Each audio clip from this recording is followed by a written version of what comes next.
Okay, good morning, good afternoon, good evening, class. For whenever you guys are watching this, this is the second video in the series that'll be over the aggregate demand and aggregate supply curve. This video will focus primarily on the aggregate supply curve in the short run, as well as changing the graph in the short run. So doing things like changing aggregate demand or changing aggregate supply, and seeing what happens to my equilibrium, how that affects real GDP, inflation rate, unemployment rate, and a bunch of things that aren't even on the graph.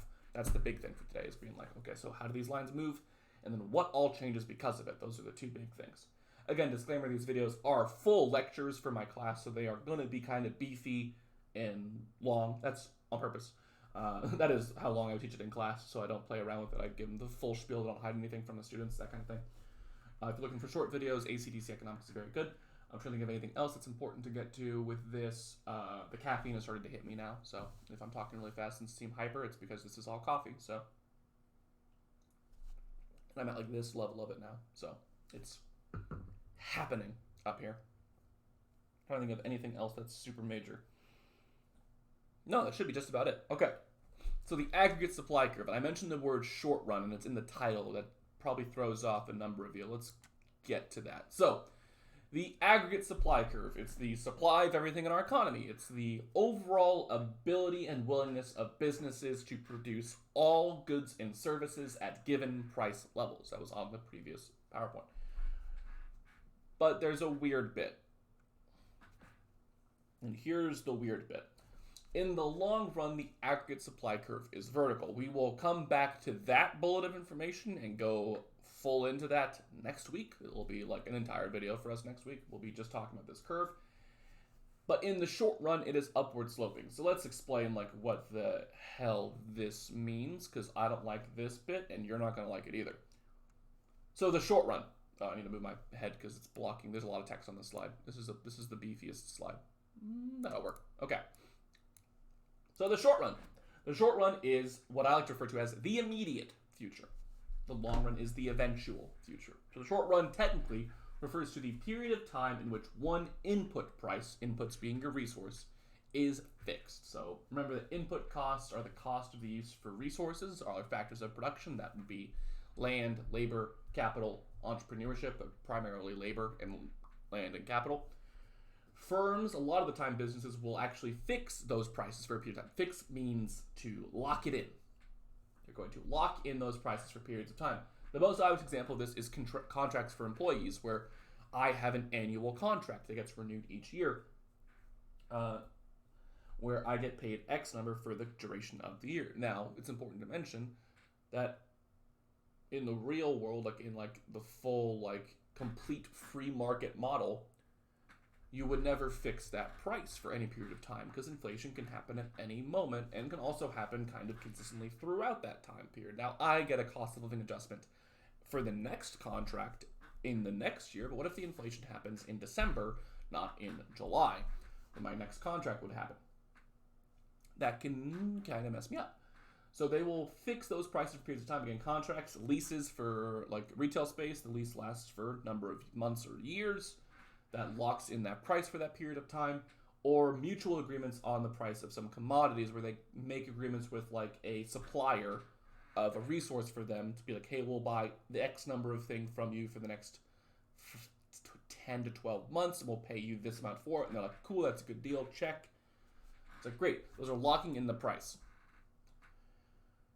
Why that matters is because the short run is not a specific length of time. It is just however long it takes before those prices, those input costs, to match changes in the price. So basically, however long it takes for them to adjust for the inflation. For contracts, that can be a year or multiple years. So I like to refer to it as the immediate future. It's within the next year or 2 or 3 is the short run. Long run is the eventual. It is... There isn't really a good definition for it. It's just after the short run. So we'll be focusing on short run today. Don't worry, the long run stuff will happen next week, and we'll get more in depth on that. But a vocab term to be aware of is the phrase called sticky, and that's dumb because you're like, what, like peanut butter or like glue? I don't know. Yeah, kind of. The idea is that a lot of the time prices and prices of inputs can be sticky. It means that they're slow to adjust. They're not really catching up with the price level changes. When I lock in my contract for a year and inflation starts to happen, my wage is sticky. It's not adjusting for this price level change. It's sticky. And then at the end of the year, the next contract, boom, and again it's sticky, boom, and again it's sticky.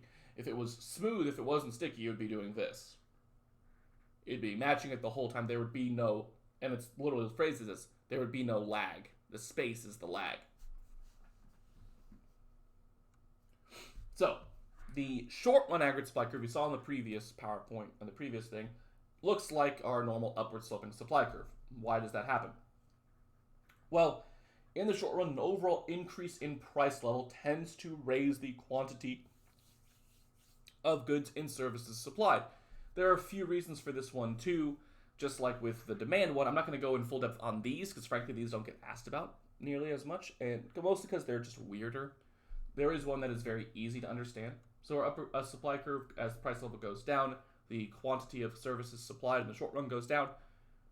There are three reasons for this that make a lot of sense. The misperceptions theory is mostly just businesses making an error of like prices are going down, so we should produce less stuff because our competitors' prices are lower, and we need to try and like match them. That's misperceptions. We're going to focus on sticky wage theory because that's the one that makes, I think, logically the most sense most of the time. So, we mentioned that wages are slow to adjust. If you work a minimum wage job, you definitely know this because you don't get pay raises frequently. You get them intermittently at best. In some cases, you can work in a place for 6 months to a year minimum wage and not get a pay raise. I remember working for Kohl's in college and working there for like a year and a half, and my pay changed one time in that year and a half working there. Worked at the Trophy Club Community Pool. I got a pay raise every year, but that was every year, not every month. So these wages are sticky. And when it says nominal wages, it means your paycheck, your normal, the actual amount you're getting paid. Remember that real wages are your value of your wages. So our wages are not immediately adjusting to a fall or a change in price level. So here's the thing. If price levels fall and your wages are sticky, that's actually kind of good for you as an employee because you're still getting paid the same. If you're a business, though, you are losing money in this. If price level falls and you're a business, you are losing money in this. Because now it's less profitable for you to have those workers. They're getting paid more than you're bringing in as a business. You are losing profit. So what are you going to do when you're losing profit? You are going to scale back production. So lower price level leads to less quantity supplied. Higher price level, opposite thing. If you have price level go up, effectively you're paying your workers less than they deserve, so you can afford to produce more. That surplus, that additional money you have can be used to produce more and more things. This is just to explain why this curve is upward sloping. At a lower price level, it's less profitable for businesses to make money, so they'll produce less things. At a higher price level, it is more profitable for businesses to produce things, so they will produce more. Again, this is movement along the curve due to a change in price level.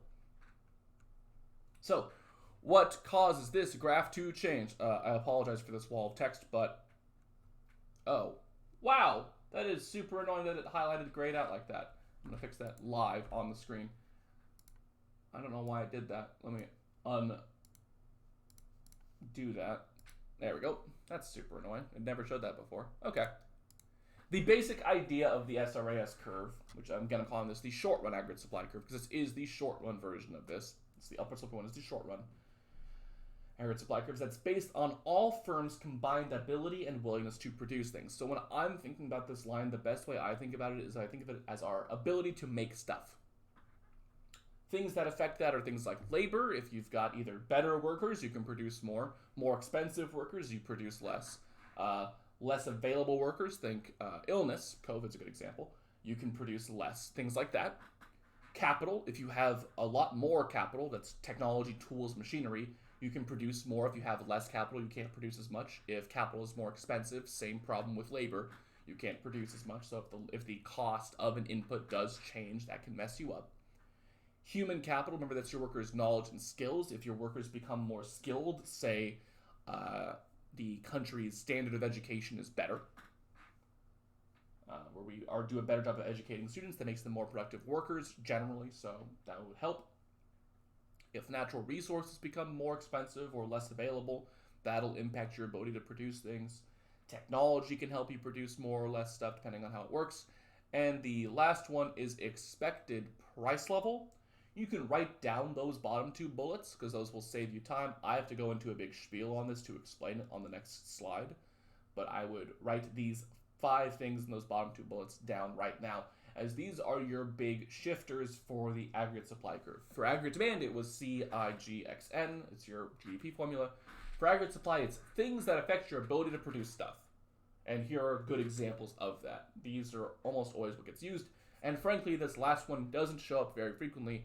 It's just when it does, it murders students because they get very confused by it. So I'm going to explain that one on the next slide. So pause, jot it down, and next slide. So, a decrease in the expected price level. If businesses expect the price level to be lower in the future, they expect the price of everything to go down in the future. What are they going to do? The reason why this gets tricky is that students want to think, okay, well, if they think the price is going to go down in the future, they want to sell it right now. It's like, you're not wrong that they would want to sell it right now. You're not wrong. But the problem is when there's a decrease in expected price level, that means everything is cheaper in the future. Not just their good. Everything is more affordable in the future, including their resources. Their labor, their input costs will be cheaper in the future. Okay, well then when do you want to produce things? Well, I want to make stuff in the future. Cool. The aggregate supply curve isn't their desire to just sell, it's their desire to produce and sell. And if I know it's going to be cheaper to produce things in the future, I'd much rather produce it in the future, which means I wouldn't want to produce it right now. I would scale back my production right now in anticipation of the lower price level in the future, where I can make a lot more stuff for a lot lower cost. So decrease expected price level, decrease SRAS. Conversely, weird that it did this again. An increase in expected price level.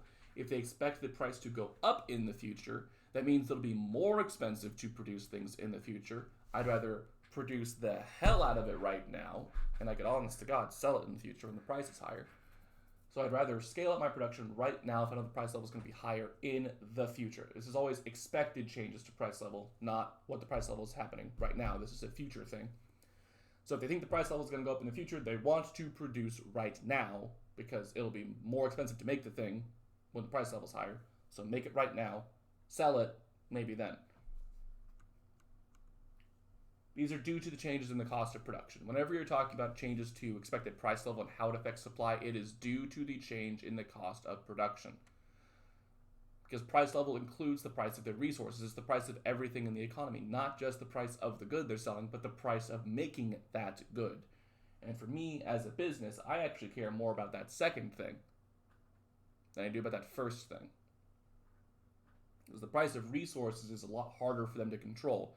A lot of the times they have a lot of say in the price of their good.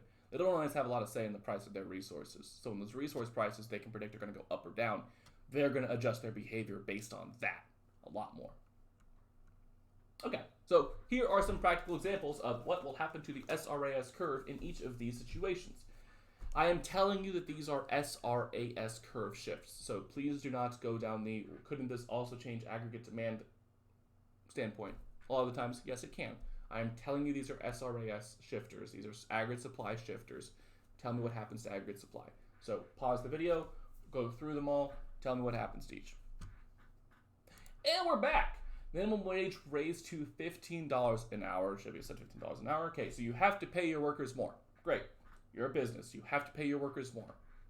That is a change to labor. That's changed to the cost of labor. This is your ability to make things. If you have to pay your workers more, can you produce as much? General economic theory would tell you no. It costs you more to make stuff, so you can't make as much stuff. Remember, leftward shift is a decrease. This that I drew is a decrease in aggregate supply. Left is always decrease, right is always increase. I know it looks like I moved it moved it upwards, but I actually moved it left. 2, new computer software improves manufacturing. I mean, improves manufacturing is kind of a dead giveaway, to be honest, but that should increase our ability to make things.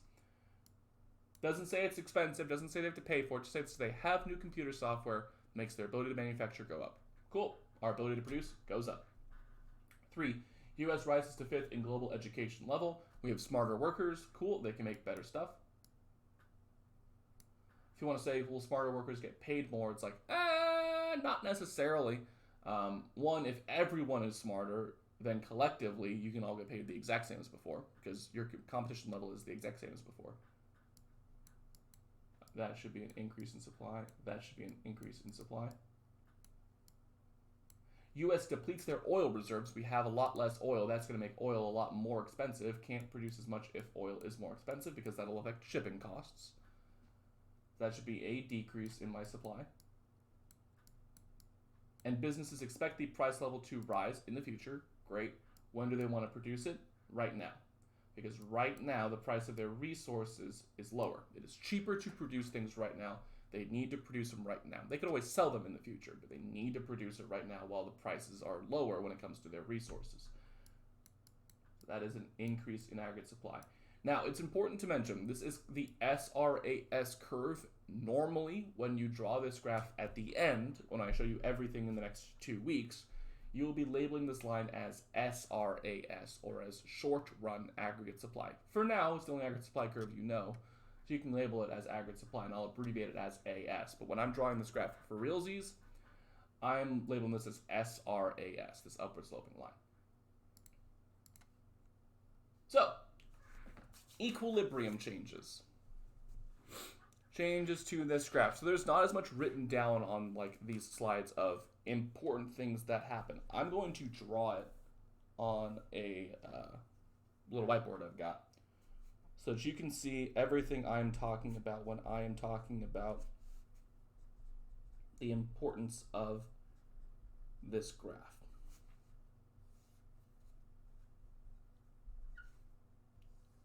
So I'm just setting up this graph. I'm going to do number one. And I'll do all of these, but I'm going to focus on number one for the full explanation. I'm going to then ask you to replicate what I do for number one with the remaining 3 questions. Just getting this all set up. Okay, I'm going to switch the camera, so feel free to freeze the screen. Make sure you write it down. The scenario is business increase investment spending to capitalize on American demand for products. Okay. So we need to go to the big camp.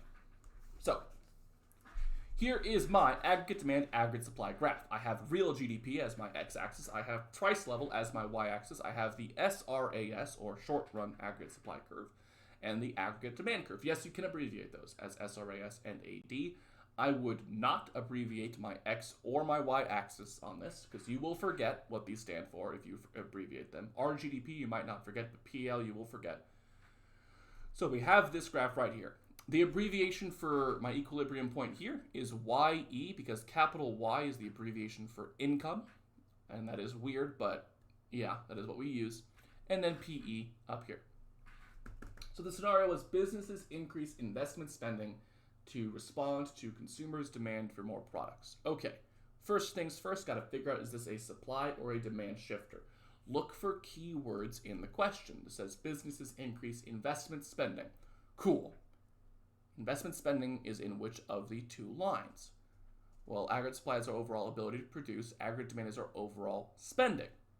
So this is an AD shift. We have an increase in investment spending. Cool. That means businesses are spending more on things like capital, technology, tools, machinery. This could eventually change aggregate supply also. But in AP Macro, each question only has you do 1 shift unless there are 2 scenarios given. Do not shift both lines when there's just 1 statement on the screen. They are not asking you to do that. Oh, these markers are so crisp. I haven't used them in months. Oh, sorry. Love Expo markers that are really good. So this should be an increase in aggregate demand. I'm not done. I have labeled the new line. I've given it AD1. I've drawn the arrow. I am forgetting something. I need to label my equilibrium point. I'm going to label it Y1 and PL1. For those of you that are wondering, do you need to do that, Mr. McRitchie? Yes!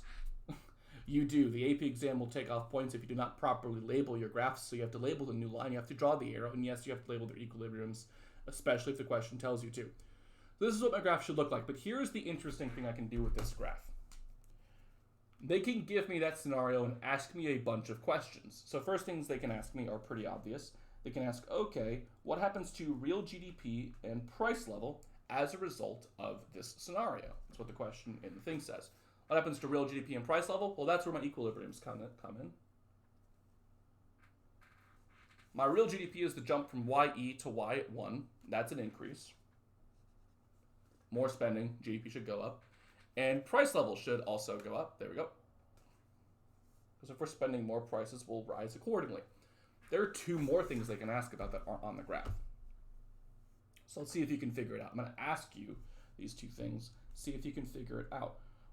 As a result of this, what happens to unemployment rate and inflation rate? What happens to unemployment rate and inflation rate?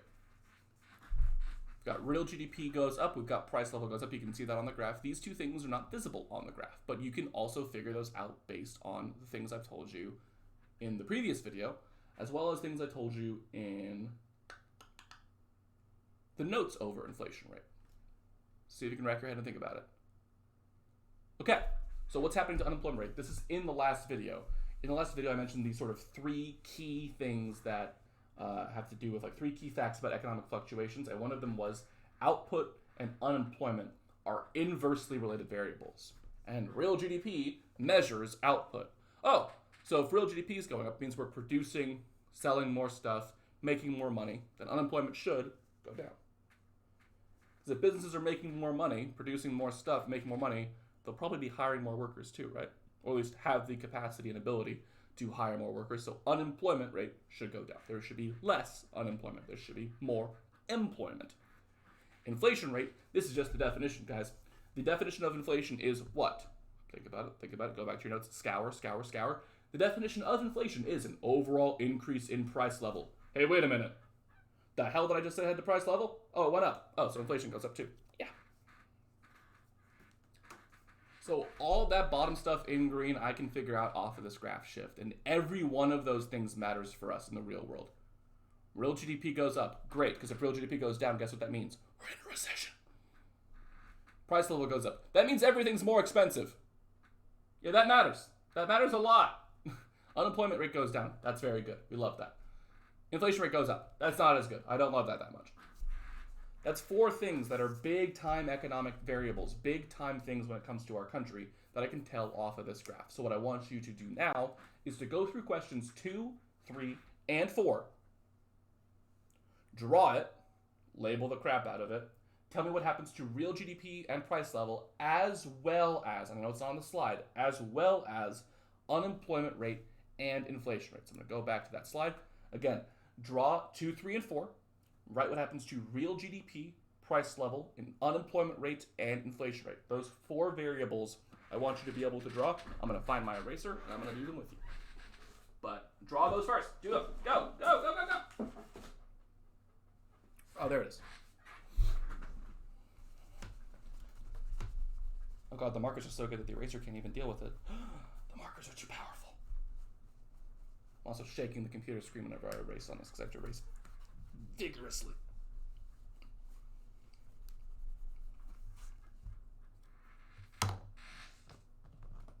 Yeah, thing's fine. So I'm drawing the graph again. Again, label it. Don't spare any expense in labeling. The more you practice with proper labels, the easier you'll remember it. If you only draw it like once or twice with the proper labels, it'll slip right through your brain. You guys have so much crap you have to remember for school. The less you practice it, the less you'll remember it. So S-R-A-S-A-D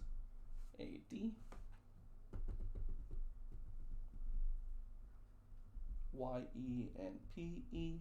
And then I'm going to write what happens to real GDP, price level, unemployment rate, which I'm going to abbreviate on my thing as capital U-R, and inflation rate, which I'm going to abbreviate as capital I-R. To be clear, those are not accepted abbreviations. I'm just using those to save myself time and space on my whiteboard. So we've got 2, American consumers begin buying more for products. Okay. Spending or production question. That's usually what it comes down to. How I'm almost always tackling an aggregate demand supply question is I think, is this affecting spending or is this affecting our ability to make things? Because spending is AD, and ability to make things is AS. So I gotta try and think which of those is this. American consumers begin buying more foreign products. Okay, it's buying. Yeah, that's a spending thing. So this is an AD shift. Is this going to increase or decrease AD? This is the trick one, where we're spending more, but AD actually goes down. Why? Why does AD go down here? Buying more foreign products. When we buy things from other countries, what is that called? Oh, that's an import. Imports are a negative for GDP. Yeah, it's a decrease in AD there, guys. This one decreases AD because by buying more foreign goods, we're spending money on things that are not made here, and therefore the overall spending level on things made in our economy is lower.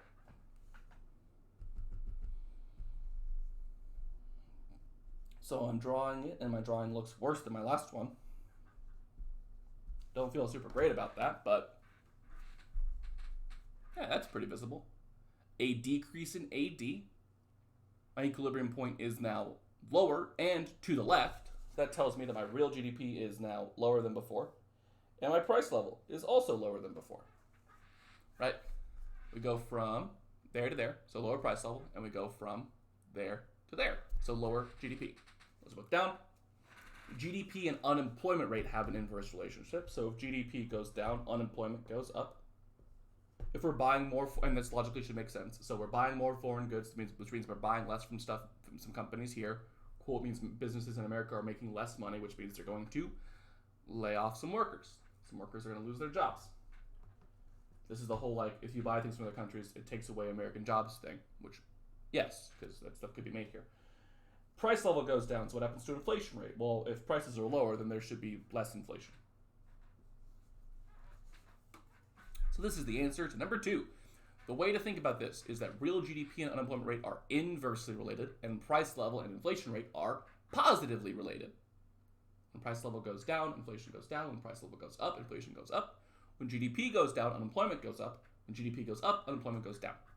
So this is one of those times where you might want to start a list or a chart of relationships in AP macro. Like where I would write down, the first couple I would write down would be that, like, when income goes up, spending goes up. You make more money, you spend more money, and vice versa. So it's a positive relationship between income and spending. GDP and unemployment have an inverse relationship. Price level and inflation rate have a positive relationship. Those are good ones to start with. Okay, question 2. Labor prices rise. Oh, should also be mentioned. When real GDP goes down, what is happening in your economy? A recession. This is a bad thing. Now, for it to be an actual recession, that has to, like, outweigh all of the other positives that are happening. So it's not like whenever you buy a good from China, you have caused a recession in America. There's enough positive GDP spending going on in our economy to offset that most of the time. But if we buy everything from other countries, then yeah, we're going to have a massive problem on our hands. Okay, I need to erase this. I'm trying to erase it without erasing the entire graph, but this is the size of my eraser, so I don't think I can get away with that. I have to just erase the whole thing again. So for question 3, I can just talk my way through it while I'm drawing it, sort of check the answer while I'm doing it. Labor prices rise as the minimum wage is increased. So this was in the list of supply shifters example, was raising the minimum wage to $15 an hour. It says the price of labor goes up. They are phrasing that in a way to make you understand that this is a supply shifter, because you could easily argue that raising the minimum wage is a demand shifter, because that's more income for some people, right? So they're phrasing it in such a way by saying the price of labor. Is that how I phrase my, like, income? No, but that's how a business would phrase my wages. Right. So that's a business perspective. This is a supply shifter because of that. The price of labor goes up, not my income goes up. The cost for the business goes up. So if it costs more for businesses to make things, they cannot make as much of a thing. So supply should decrease here. And again, that's a leftward shift. Please do not mess that part up. Supply shifting to the left is a decrease in supply.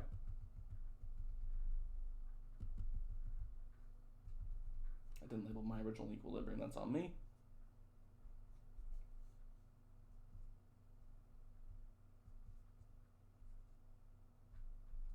Okay, that looks kind of shoddy again. But a decrease in supply, which should lead to a lower GDP, because if businesses are producing less stuff, GDP should go down, and a higher price level, because if businesses can't make as much stuff, they will have to charge more for that good. The less common a good gets, the more expensive it gets. So the less common all goods get, the more expensive all of them get. So a decrease in SRAS should lead to a decrease in my real GDP, producing less stuff, so GDP goes down. But an increase in price level, that doesn't sound very good. Which means if GDP is going down, unemployment rises. And if price level goes up, inflation also happens. Wait a minute. We have rising unemployment and rising inflation rate. That means people are losing their jobs and everything's getting more expensive. That sounds really, really bad. It is. That is called stagflation. Stagflation. It's a period of time of rising prices and rising unemployment. It's when you have unemployment going up and inflation rate going up. When you have a decrease in SRAS, it can cause stagflation. It can cause a fairly large-scale economic crisis. This was the economic crisis of the 1970s that frankly caused President Carter to lose his re-election bid in 1980 because of the massive economic crisis that befell the country during his administration.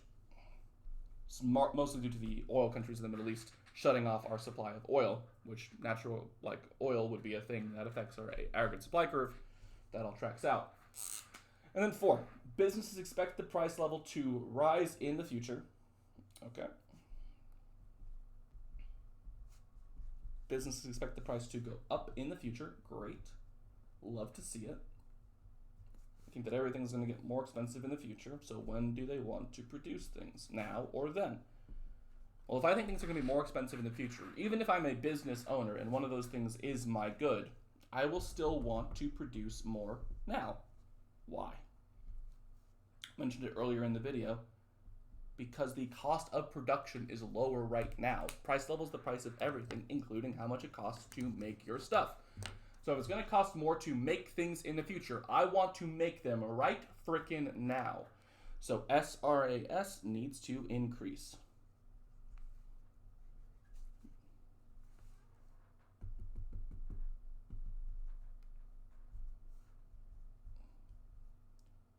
So if I do that, if I increase my aggregate supply curve, again shifting it to the right, I should have a higher GDP and a lower price level.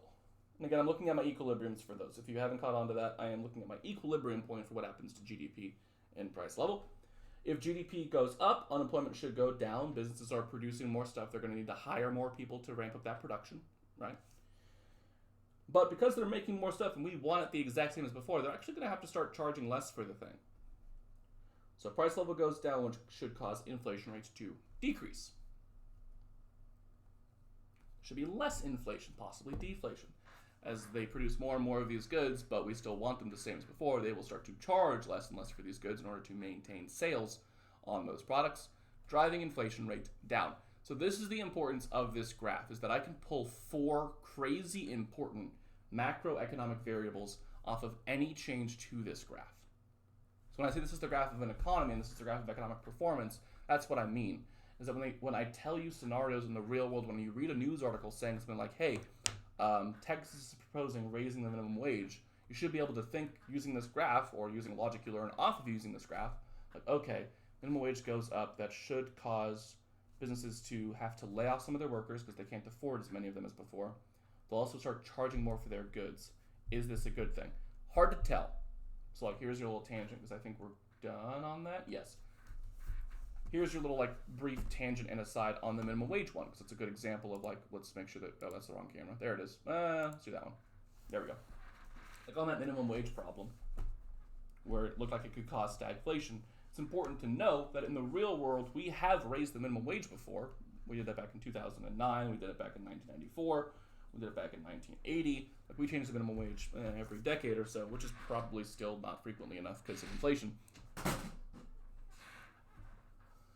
And it doesn't cause massive economic collapse. It doesn't cause a economic crisis to raise your wages, because when you do that, you can also cause more spending, which can help offset the unemployment part.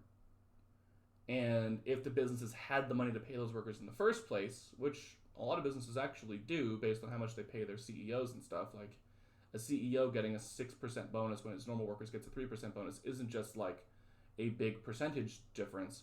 It's a huge flat number difference because CEOs make millions of dollars a year. So when you change their pay by that percentage, it's a huge impact. So things like that, it's important to mention where like the simplified version, the aggregate demand aggregate supply model, doesn't always correlate all the way. Like when New York raised the minimum wage to $15 an hour, I think 2 years ago, they actually saw unemployment go down, not up. That is partially due to the fact that there's a lot more going on than just the minimum wage thing. New York was in the middle of like an economic renaissance. They were doing really, really well economically a couple of years ago. And prior to COVID, they were still doing pretty well. So they didn't have this massive unemployment spike that you would have thought whenever they had their wages go up. So people who argue like against the minimum wage going up, it's important to mention that like one, yes, in simple economic theory, that's bad. But we have enough examples of it working fine that it could very reasonably also work out okay. It could work out poorly, but it can also work out as a positive. Especially if you raise it to like a reasonable number. Like for Texas, I think the reasonable number is like $12 an hour. That's like the sort of like equivalent of 15 in New York or California because of the fact that we don't have a state income tax. That helps us a lot with those numbers. So like having minimum wage be like $12 in Texas gets you to like that level of like comfortability with it. Like that's a more inflation adjusted number than what we currently have. Because like 725 was what it was set at 2008. So it's been 12 years since then. That's a lot of inflation that's happened since then. So that is it, I believe, for the short-run aggregate demand and aggregate supply graph. Here are the two lines, here how they shift, and here's why that matters. For those of you that are in my class, there is a practice over this short-run aggregate demand aggregate supply graph that'll be posted, worst case, by Friday, but it'll be worked on by students on Friday. The students were taking notes on aggregate demand on Tuesday and aggregate supply on Thursday, and then doing the practice on Friday. That was the game plan. So those were the three things for this week, because on Wednesday in my school, we did the SAT, PSAT in school on Wednesday. So those are the things for us. That should be just about it, I think. I'm going to double check the PowerPoint. I don't think there's anything else I have to really worry about. Nope, because the next thing is what we're doing next week. Cool. That is it. If you have any further questions, feel free to email me, my students. If you're not one of my students, feel free to comment this video with a question. I'll try to respond to it. I check these videos periodically, and I get notifications on them decently. And yeah, that should be just about it. Thank you guys for watching. Really do appreciate it. Hope you guys have a great rest of your day, rest of your week. Best of luck.